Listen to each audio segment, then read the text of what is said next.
new measures to prevent another systemic crisis. It recommends closer coordination between countries and the power to force losses on bondholders of failing banks. Nous ne voulons plus de situation où les gouvernements... We don't want governments to find themselves with their backs to the wall in the future, with no option but to inject public money. Banks should pay for banks. We're going to break the link between banking crises and public budgets. It's a step towards the banking union the ECB and others have been pushing for, but is unlikely to take effect before 2015. So, too late for Spain. My next guest says today's measures haven't gone far enough, don't create the stability needed. Chris Skinner is the founder of the Financial Services Club, and he joins me now. So, I mean, those are pretty tough words on Mr. Barnier today. Is it palatable, you know, a bank levy, a resolution fund, and top-ups in a crisis? I mean, will that really get sold into Europe? Well, what they're trying to create is a full financial union across Europe. That's been the plan for over a decade. In fact, it's been the plan ever since the Maastricht Treaty in 1992. And you can't have a monetary union without a financial and a fiscal union, and that's what's been missing. And now they're being forced to make that happen. And really, they should have done it years ago rather than being forced into this situation they're in today. I mean, what did you make of his proposals? Are they lofty ambitions, Chris, or are there some achievables in there for you? There are some achievables. It's basically saying that to avoid another big bank failure in Europe like Bankia in Spain, we need to bring together the European banks into a union so that all the losses are spread across all 27 member states.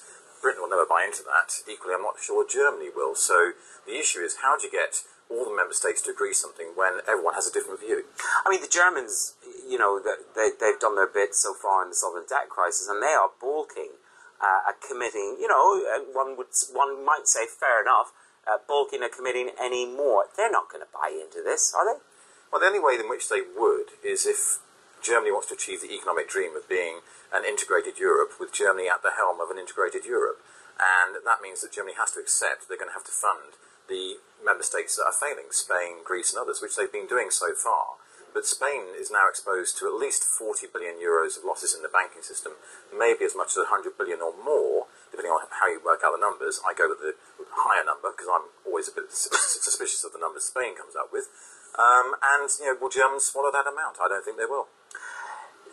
This proposal, on top of Basel, on top of the race for the gate in deleveraging, sale of risk-weighted assets, tell me, is European banking sort of are they going to end up ripping these banks apart because of these rules, these new implementations and these new requirements? Well, that's obviously what they're trying to avoid in terms of ripping the banks apart and the banking system apart. But there is an awful lot of conflict over what regulation to introduce and how to make it work, particularly when you have America with Dodd-Frank and the Volcker rule having one view of the world, Europe having another, and the UK, FSA here, having yet another view. And how you get that coordination across those geographies is incredibly difficult. Well, you talk about geographies is interesting because the implementation in America is across the United States of America, but we have a very lack of joined up implementation here. I mean, even Basel is not going to be implemented on an even keel. So isn't implementation risk the single biggest issue behind any of these proposals? Well, the G20, G8, G7, all these global leadership groups are meeting to try and make sure that there is joined up regulation implementation.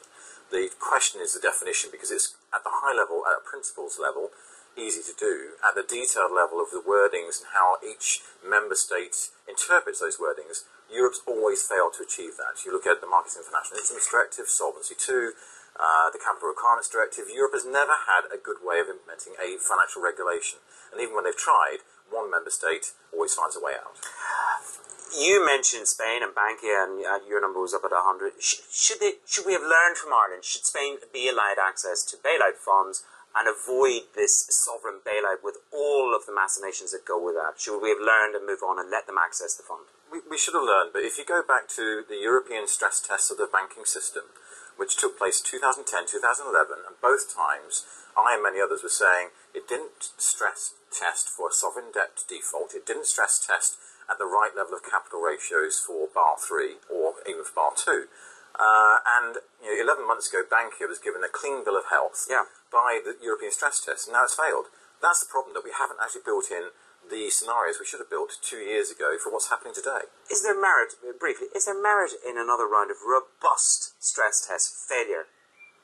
I think there's merit in that, but furthermore, what we really should be saying is we either have a full fiscal and banking union as a European monetary union, or we give it up. Chris Skinner, founder of Financial Services Club, thanks for your insight. Facebook is still on the mind of the bankers who lost millions